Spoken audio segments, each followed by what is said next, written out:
thrives on knowledge and intuition. One man has consistently defied odds, challenging the status quo, pushing boundaries and guiding us into the depths of human wisdom. This man, known to us only as Ken, has been the guiding light in a labyrinth of confusion, the harbinger of discernment in an era of information overload. For years, he has ignited minds and sparked countless debates with provocative questions and thought-provoking answers on the show that redefined the way we perceive our reality, Ken's Think Tank. Season after season, Ken and his guests have unearthed truths, unraveled mysteries, and inspired us to think, question, and wonder. But all good things must come to an end. Now, the shadows of the final curtain begin to loom as we brace ourselves for the grand conclusion. The stakes have never been higher, the questions never more profound, the answers never more essential. This is the final frontier of enlightenment, the ultimate pursuit of knowledge. Get ready to embark on the last journey into the abyss of the human mind, where every episode will strike a chord, every revelation will resonate deeper than ever before. Prepare for the explosive culmination of a saga that has held us in its grasp, leaving us thirsty for more. It's not just a season, it's the end of an era. It's the final call to those who dare to challenge conventions, break out of the mold, and unravel the tapestry of existence. This is the final season of Ken's Think Tank. Dive in as the final chapter unfolds and the legacy of Ken continues to inspire, question, and ignite thought. One last time, let's tank up our minds and think.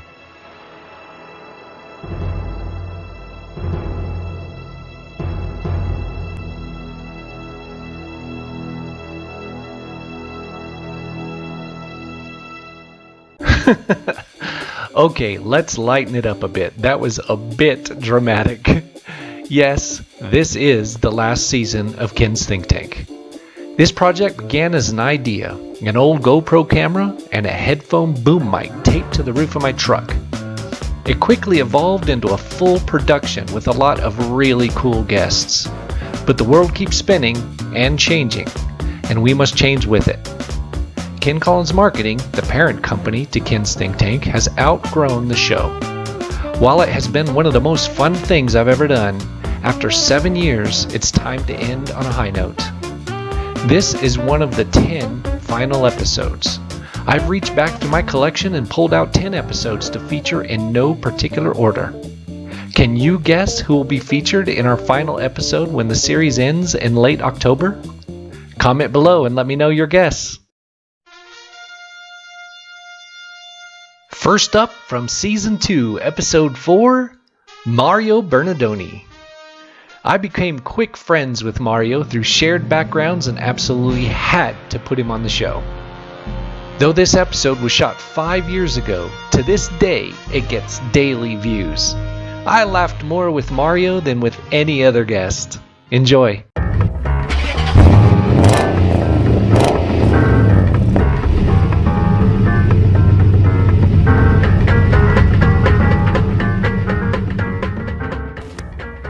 I wanted to pick a special car for my special guest today. I thought about it and thought about it. Since I couldn't find an Italian car, I went with a Mini.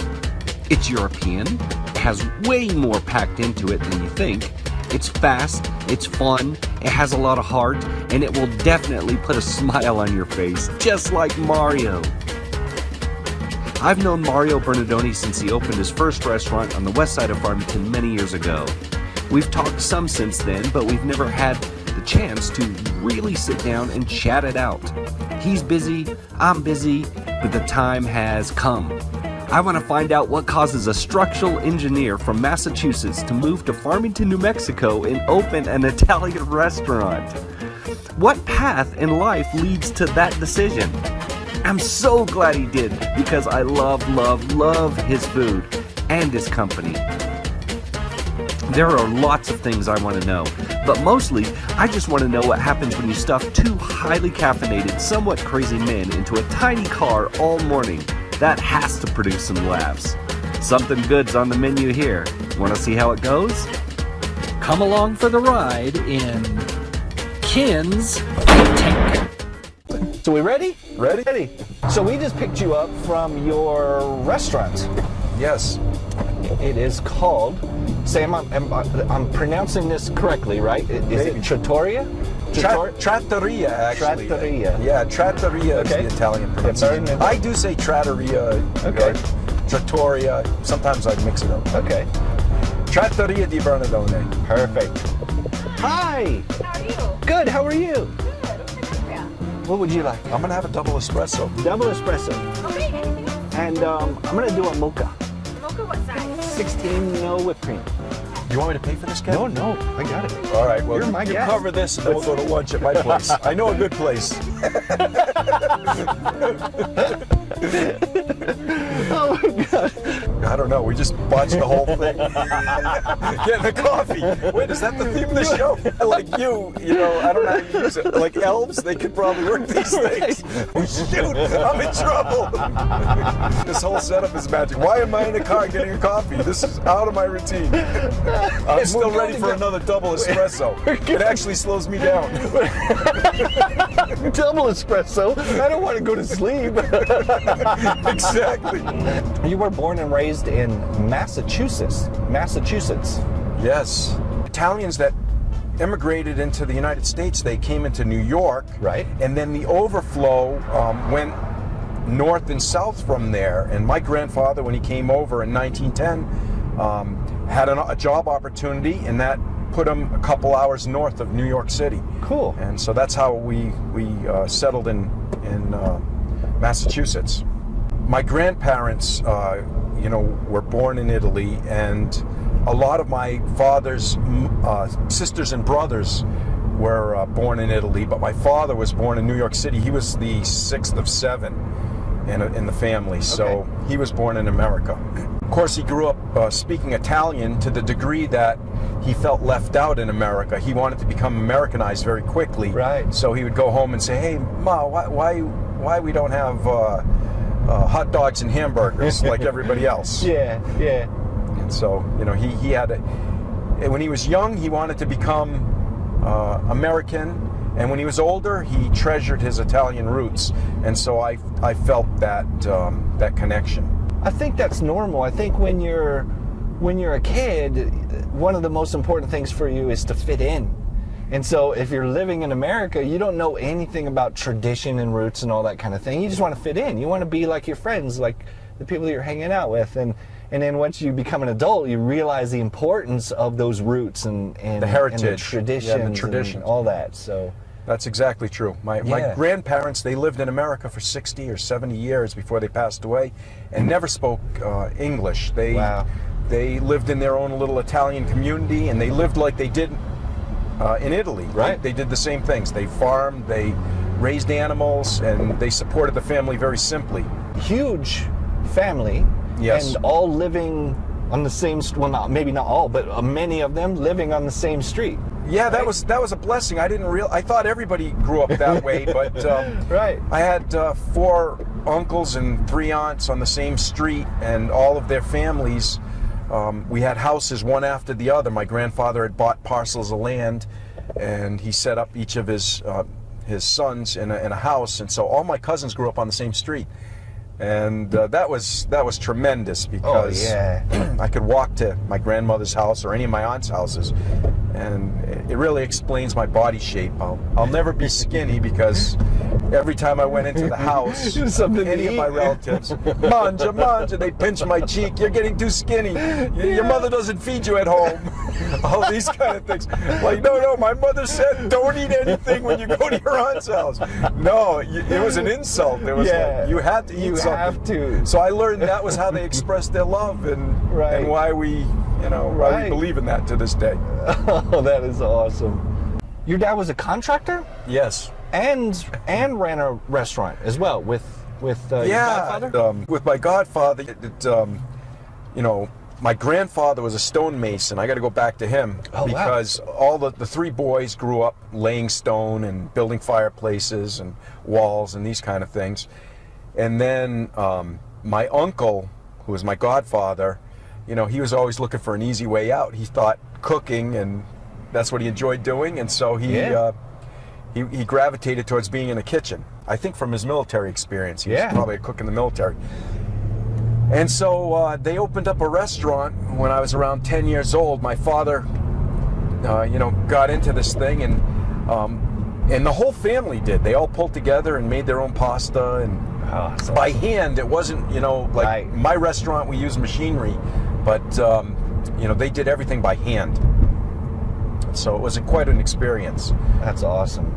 And so you also worked with your dad sometimes as a contractor. Contractor work. I thought I would take over his building business actually. When I was 18 years old, I did really well in high school, but I wasn't motivated to fill out the applications. I was a procrastinator, and so I was swinging a hammer in the summer between high school and when I should have gone to college with a 4.0 and you know, really high marks, and I never applied to any school. And it got to the point where my father was, you know, saying, "You ought to go to college. I don't know why you're wasting your time swinging a hammer." And so I finally got myself to college, and that was a good situation. You know Kung Fu. Yeah, I studied martial arts. Yeah, see, it's a crazy thing. I studied Shaolin Kung Fu for a couple years under a Chinese master. It was so bad. I was his only student. He could barely speak English. Yeah. And some guys from the New York Chinese mafia came up to give him an ass kicking. Can I say that on kids' TV? I don't know. And my martial arts instructor was so good. He put 6 guys in the hospital. Dude. Yeah, it was pretty amazing. He was about 5'5", but he was serious. So you also know how to play the guitar? Yeah, a little bit. I don't play that often anymore. I have these small hands, and that was always an impediment for me. I never thought about that. It would be difficult. More difficult with smaller hands. But I overcompensate with effort, I guess, and had a great time with it. It's been a good, you know, it's always been a therapeutic thing for me. Yeah. To play some songs, sing some songs, write some music. So at some point, you ended up being an intern with General Dynamics. Yes. We're doing what there exactly? I was a structural designer for a summer, and my superior said, "You got to design this mezzanine, which is a second-story level floor system that would support some warehousing. They wanted to store some things." Okay. But I made the guy miserable because I kept asking him, "Well, what's being stored up there? How much does it weigh? How big is the area?" And I asked so many questions that he said, "You know, I'm going to get somebody over here to take you down there so you can look at it and you can figure all that out and just finish this design." So I was a thorn in his side, which I can be. Anyway, this gal who was ranking, and I don't know what her rank was in the Navy, but she was a Spitfire. She picked me up, and we go for this ride in the forest of Connecticut. And anybody who's been back east, there's lots of trees there, and we're on these little back roads. I didn't even know where we were going, and we show up at this little red schoolhouse. And I'm like, this is a Navy facility?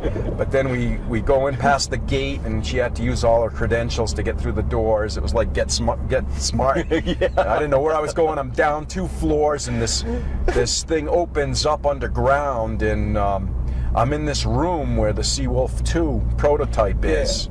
And I'm looking at this thing, and it's like Star Trek. I mean, it was way ahead of its time, and I'd never seen anything like this. And you're like, are you going to have to kill me now? Yeah, exactly. Do you know I'm a student intern and I don't have any security badge? What am I doing here? You know? Is this what I get for being a thorn in the side? Yeah, exactly. So it was funny. She's like, even the Admiral hasn't been here yet.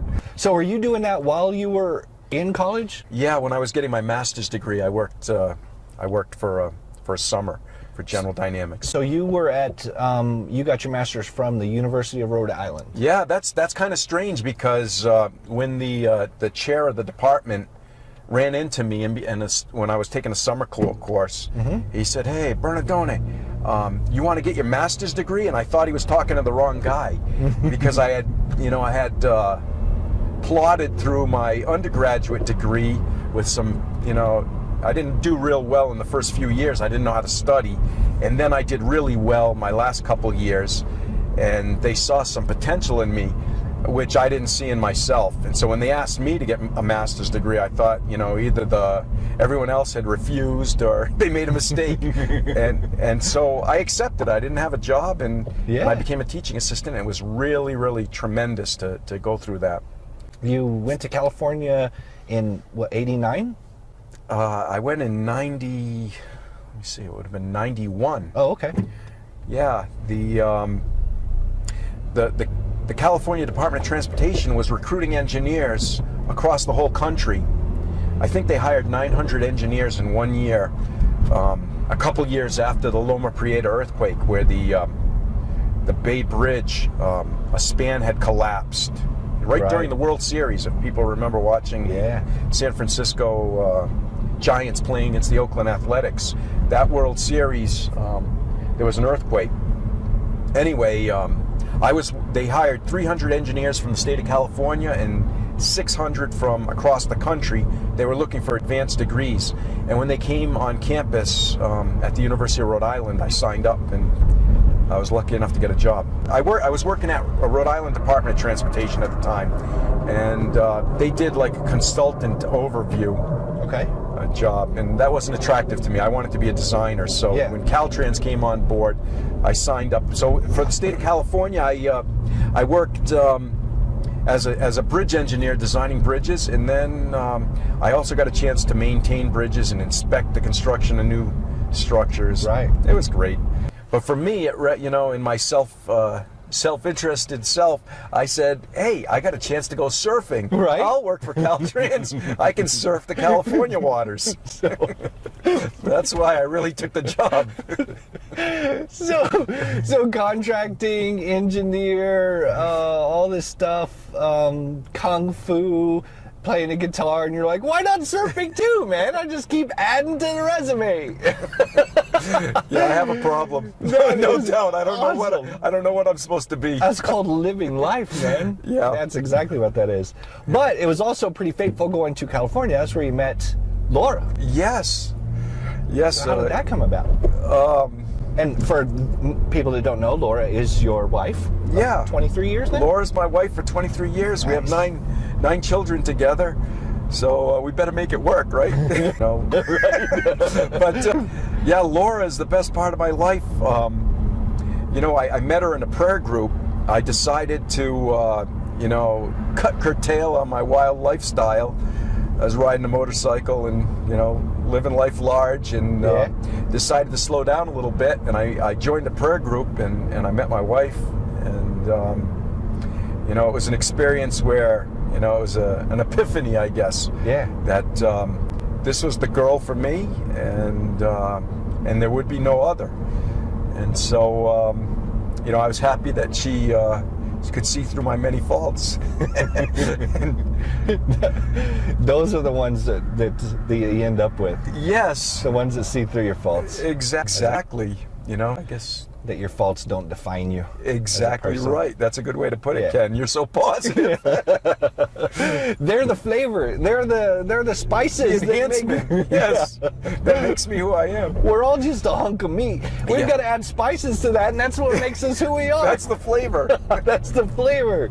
So while you were in California with Laura, you guys had a farm. 5-acre farm? Yes. Grass Valley. Yeah, at the time, as an engineer, I had a routine schedule. I knew what my budget was, and I had a lot of free time, and so we worked really hard to develop an independent farm that we could survive off of, basically. And so that people get a grasp of that, we're not talking about a couple tomato plants. Oh, no. And a pumpkin patch. No. We had a 75-foot by 75-foot fenced-in garden. We had 9-foot tomato plants, stalks about 2 inches in diameter that I used to cut down at the end of the summer with a chainsaw. I mean, it was serious. We were canning everything, drying things. We were making our own prosciutto from pork quarters. We had rabbits, we had chickens, we had goats, we had fresh eggs. We were making our own cheese from the goat milk. I mean, we had fish in our pond. It was a tremendous little farm. Wine? We would make our own wine. Yeah. We had a 300 vine vineyard. Yeah. We had an orchard that had nuts, pistachio nuts, almonds. We had kiwi fruit. We had, you know, anything that would grow. Basically, I planted. I said, we're going to have some of these. I like these. Let's plant them. Yeah, my kids would go outside, and they, they'd go outside. Anthony and Marcelino were like 4 and 3 at the time. They'd go outside and they'd come in for lunch. My wife would call them in, and she'd say, "Okay, I made you some sandwiches," and they'd say, "Oh, our bellies are full." They had eaten. Their faces were purple, and their bellies were full of blackberries. They're outside. They were just chowing down on the fruit. Oh man. You know, if you're gonna snack, that's the way to snack. Oh, it was all natural. It was delicious, and how could they resist? Those little guys. And so you're doing the same thing here. You have a farm up in La Plata. Yeah, it's not quite Smaller. the same. Yeah, smaller scale, and we don't have the growing season in the soils. But I'm doing my best. They told me I couldn't grow Zinfandel vines over here, and I have a little small, 30 vine vineyard right now that will produce 30 gallons of wine eventually. Nice. And but when I say eventually, I'm 10 years into this thing, and we're not harvesting anything yet. But we don't give up. We keep fighting. Right. We will overcome That's nature. exactly right. I will persevere. I will have wine. Very exciting day when you're like, oh, great! Yeah. There is it. We have grapes now, but mostly the birds eat them. We need to do the netting, and we have to get this. I haven't spent a lot of time. To be honest, I planted them. I didn't have irrigation at the time. Right. So I've been fighting a few things. Now I have irrigation, and I have more time, so I'm going to be able to, this spring, I say, I'm going to have a tremendous garden. But we have donkeys, we have chickens, we have rabbits. Right. We like the thought of producing some things off our own property, and I want my children to grow up with that ethic and with that idea that they can do it. They don't have to be dependent. Exactly. But you came out here when it was 2005? 2005. So what you wanted to kind of slow down from the California pace. Yeah. Which is the reason why moving away from California. But what brought you to specifically Farmington here? Yeah.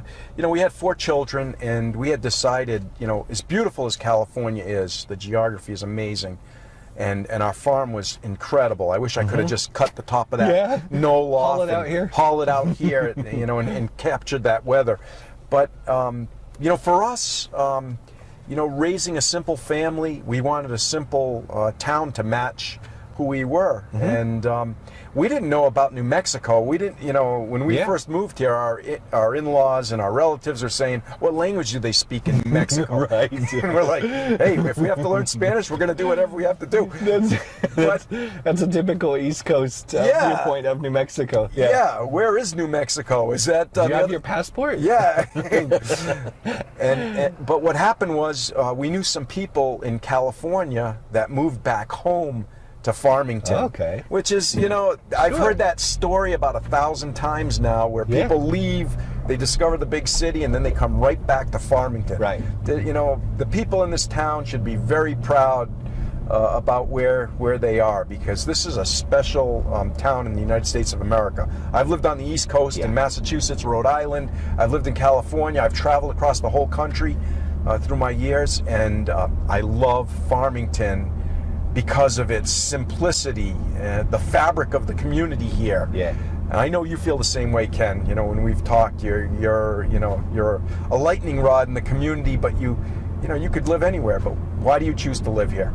I feel that this is the place I belong, after all the different places I've been. You and Laura, 9 kids? 9 children, yeah. And you homeschool all of them? We homeschool our kids, yeah. So 9 kids, you're homeschooling all of them, you run a farm and a restaurant. Yeah, there's something the matter with us. No doubt. We are not normal. We go to therapy once a week. That helps out. Do you have time for therapy? Yeah, we don't really know all of the kids, but most of them we know. Who the are you older again? ones. Yeah. When's your birthday? Oh shoot, we forgot again. No, it's not like that. Laura's tremendous at remembering birthdays. I don't know how she does it. It must be her phone or something. Alarms these days. But yeah, it's a good life, having this many children around us. And people say it's not possible to raise that many kids, but we changed the diapers early on. Now they help us out in the restaurant. Right. And we wanted to have a family business. We didn't go into this for ourselves as much as we did for the whole family. Let's do this together. And so that's what we have. That's awesome. Yeah, it is awesome. As I look back on my life, I'm really pleased at how it's worked out. All the different experiences like you're talking about, they make me who I am. And I hope everybody else feels that same way. That's part of doing this show is that there are so many people that we may see them every day and we haven't the slightest clue what they've gone through in their life and the experiences that they've had. And I knew some of yours, and then reading your bio, I was like, are you kidding me? I was like, Jerry, come look at this. Dude! So, that's pretty cool. So, I like to let people know the interesting characters that are roaming the same streets as us every day. I'm going to give you a new title, Ken. You are the can opener. Open up the can and get the whole experience of each person. Exactly. That's tremendous. So it's like we're cool. blood brothers separated from birth or something. You're my long lost brother. I know. We don't hang out enough.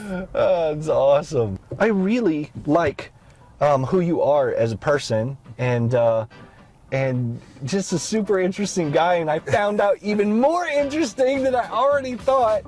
And we've had some kind of crossover sort of experiences and whatnot, and so I thought, man, I've got to put him on the show. Yeah, when Ken says interesting, he really means crazy, and he likes crazy people. Crazy people like crazy people. Yeah! They feel comfortable with them. Crazy loves company. Yeah, exactly. You're insane, I'm insane. Hey, we're both insane, that's great. Yeah, and the company can't be normal company because they don't get it. Hey, you know what? If you get to know anybody, I think we're all a little bit nuts, aren't we? Yeah. That's what makes us special and unique. We're all crazy. We're a bunch of nuts on this planet. That's why we're trying to go to other planets. Let's get off it. There's too much craziness. Let me go to the moon or Mars. I'm out of here, Mars bound. I'm going to Saturn. Mars isn't far enough. Well, hey, Ken, I've really enjoyed some with this. It's so much fun. I appreciate it. Yeah, good one.